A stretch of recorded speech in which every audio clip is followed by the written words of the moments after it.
자, 생각해보면 지난 주일이 우리 추수감사절이었어요. 감사에 대해서 나누었습니다. 그리고 일주일이 지났습니다. 그렇다면 지난 일주일 동안 여러분은 감사를 잘 하셨나요? 아니면 또 잊어버리게 되고 불평하고 절망 속에 있었나요?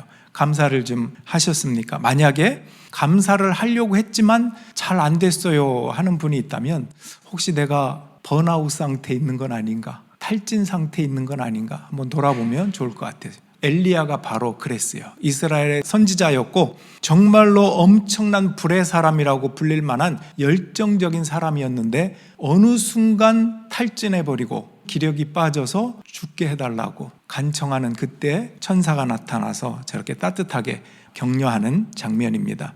여러분, 바알과 아세라 신이라고 구약시대 우상, 북이스라엘의 아합 왕과 그 아내 이세벨이 섬긴 우상이고, 알려지기로 아합 왕은 바알신, 남성신을 섬겼고 그의 아내 왕비였던 이세벨은 아세라라고 하는 여성신, 이렇게 섬겼던 우상입니다. 많은 이스라엘 백성들이 바알과 아세라 우상에 빠져 있는 것을 엘리야가 보고 하나님의 선지자로서 너무나 안타까워하고 있던 상황입니다. 그때 엘리야가 아합 왕과 이세벨에게 선전포고를 합니다. 어떤 신이 진짜 신인지 한번 붙어봅시다. 바알을 따르는 선지자 450명, 아세라 따르는 선지자 400명, 850명 오십시오. 대결을 벌입시다. 근데 실제로는 바알을 따르는 선지자 450명만 오고 아세라를 따르는 선지자 400명을 안 왔어요. 이세벨이 보내지 않았는지 모르겠어요. 어쨌든 갈멜산에서 누가 진짜 하나님이냐? 결국은 하나님이 불을 내리시고 승리하시는, 하나님이 살아계시다는 것을 증거한 열왕기상 18장에 여러분이 보면 너무나 자세하게 나와 있어요. 단 하나만 얘기하자면 그때 아주 유명한 얘기를 하나 합니다. 백성들을 향해서 엘리야가 그래요. 너희가 언제까지 하나님과 우상 사이에서 머뭇하겠느냐, 이 말씀을 해요. 선택하라는 거죠. 그리고 하나님의 승리, 불이 떨어지는 것입니다. 자, 아무튼 이런 갈멜산에서 엘리야는 엄청난 승리를 거두어요. 그 후에 이 대결에 참여하지 않았던 이세벨, 즉 아세라 우상을 따르는 선지자 400명이 오지 않았잖아요. 그 수장이 거의 이세벨 여왕이거든요. 이 이세벨이 사람을 보내서 엘리야를 협박합니다. 그 장면을 한번 보여드릴게요. 제가 읽어보겠습니다. 열왕기상 19장 2절. 이세벨은 엘리야에게 심부름꾼을 보내어 말하였다. 네가 예언자들을 죽였으니 나도 너를 죽이겠다. 내가 내일 이맘때까지 너를 죽이지 못하면 신들에게서 천벌을 달게 받겠다. 아니, 그보다 더한 재앙이라도 그대로 받겠다. 이세벨 여왕이 저 말을 했어요. 너 죽일 거야. 언제까지? 내일 이맘때까지 너는 죽게 돼 있어. 24시간 안에 너는 죽어. 이렇게 협박을 해요.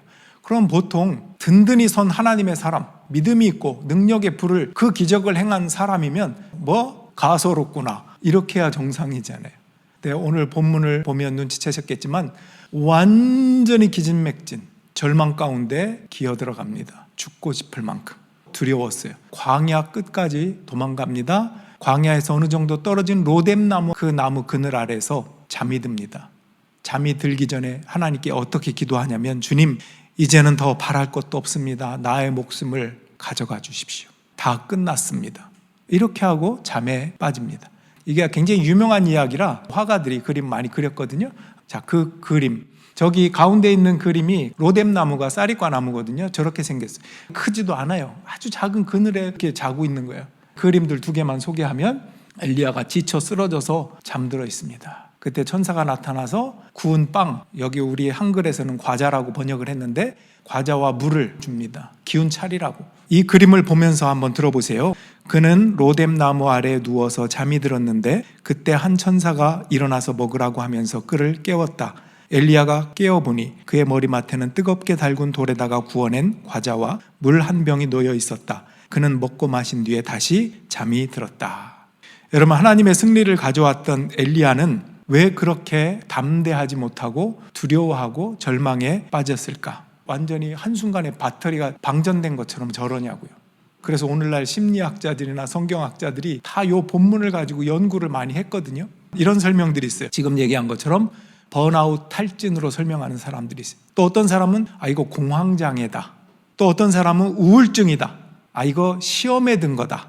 또 어떤 사람은 겉으로 성공한 것처럼 보이는 활동적인 사람이 갑자기 에너지가 소진되면서 훅 떨어지는 그 마음에 구멍이 난 것 같은 증세, 그것을 함몰웅덩이 증상, 이렇게 오늘날 얘기하거든요.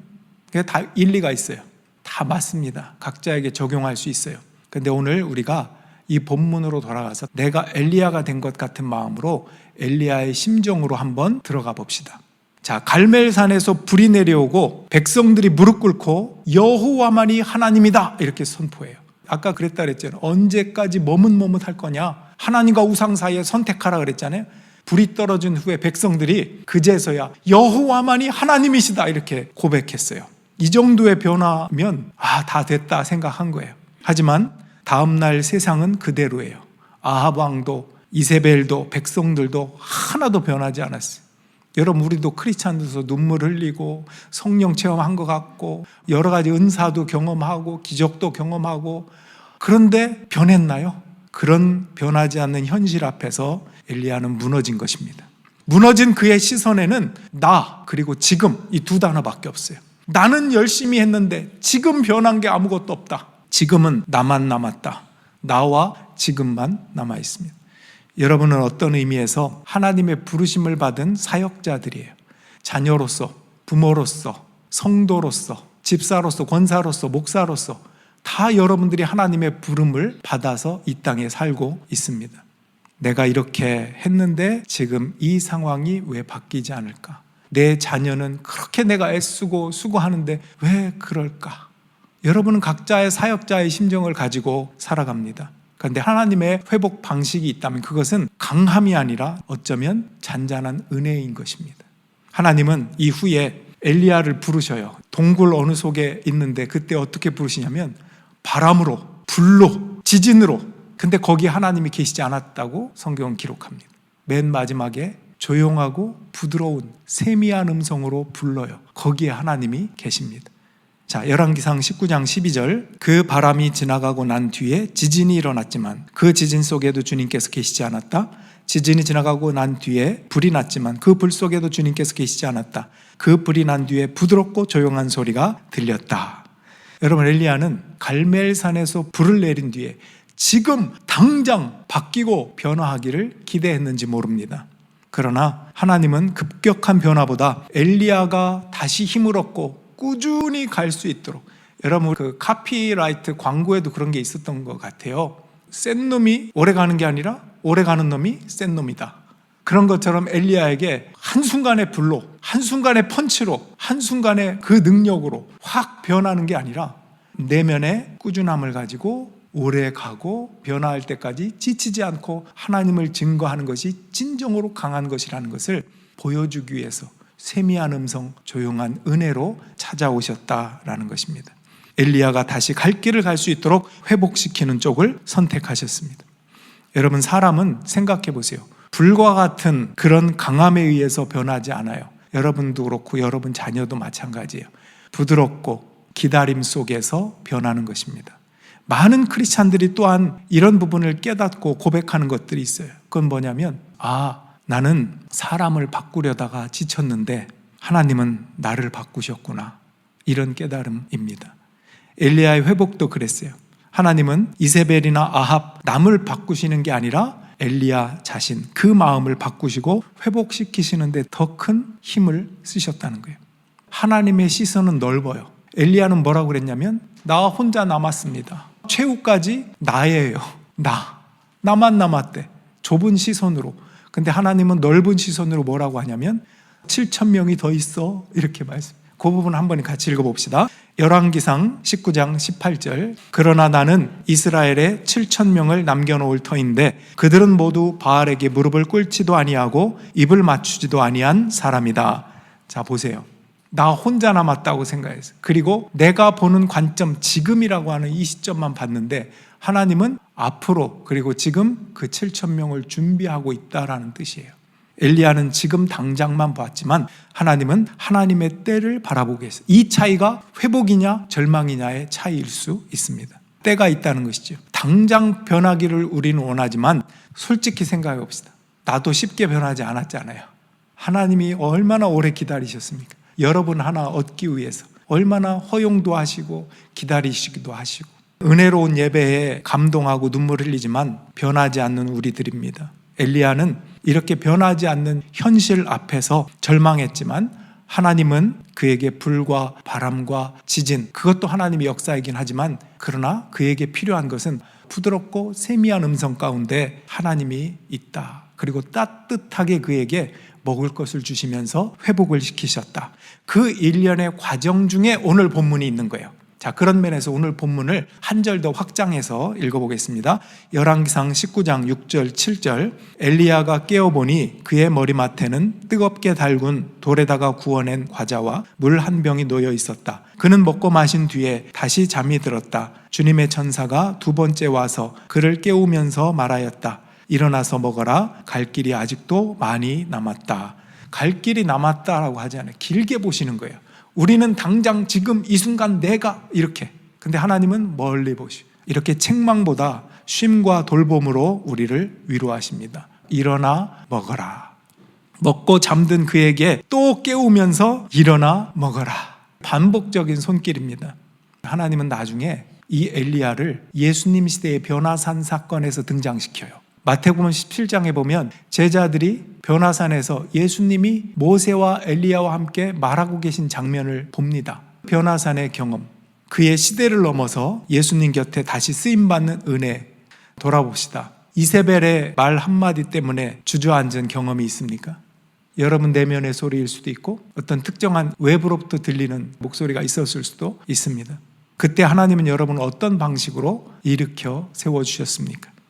오늘 여러분의 몸과 마음을 챙겨야 합니다. 그리고 일어나야 합니다. 한번 물어볼게요. 여러분 중에 나는 정말 지쳐있는 것 같다, 탈진되어 있는 것 같다 생각하는 사람 살짝 손 들어보세요. 저만 보이게. 네, 또.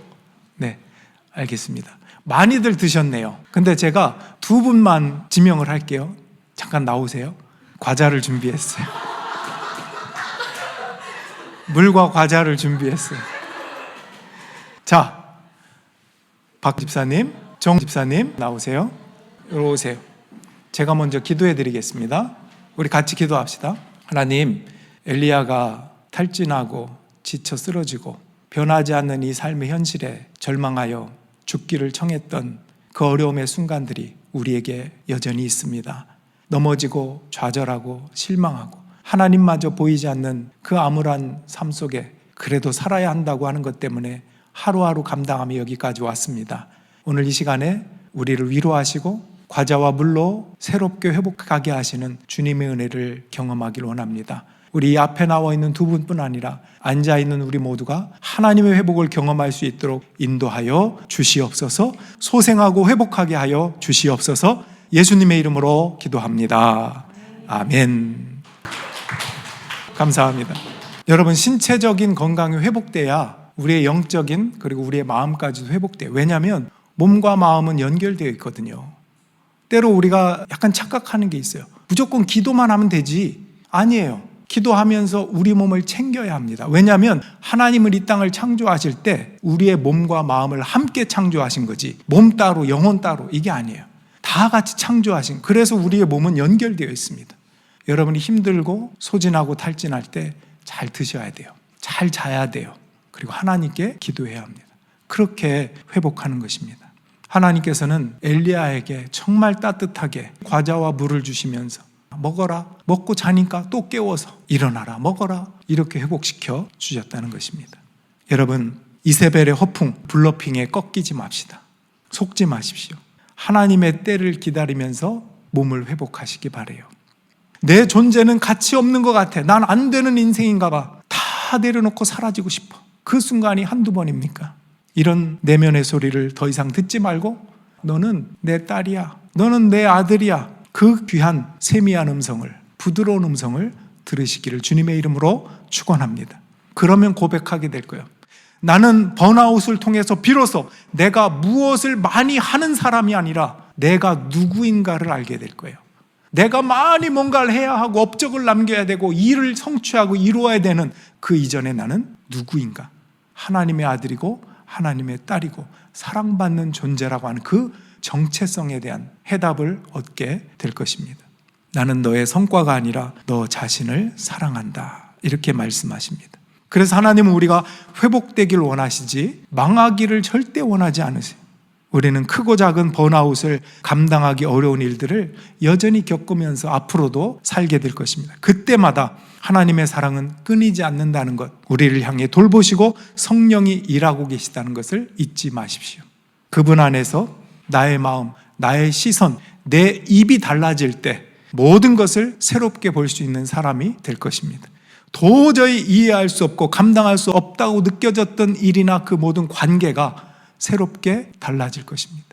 그것은 하나님이 남을 변하게 해서가 아니라 내 눈을 뜨게 하시고 지금 당장이 아니라 멀리 보게 하시고 시대를 초월하시는 그 하나님, 나는 하나님 나라의 작은 일부분이며 주인이신 그 하나님 안에 속해 있다고 하는 그것만으로도 감격하고 감사할 수 있는 나를 부인하는 마음이 있을 때 하나님은 우리를 사역자로, 여러분의 각자 선 그 자리에서 하나님 나라를 이루는 데 앞장서는 사역자로 여러분을 다시 부르실 것입니다. 오늘 각자의 로뎀 나무에서 하나님을 만날 수 있기를 주님의 이름으로 축원합니다.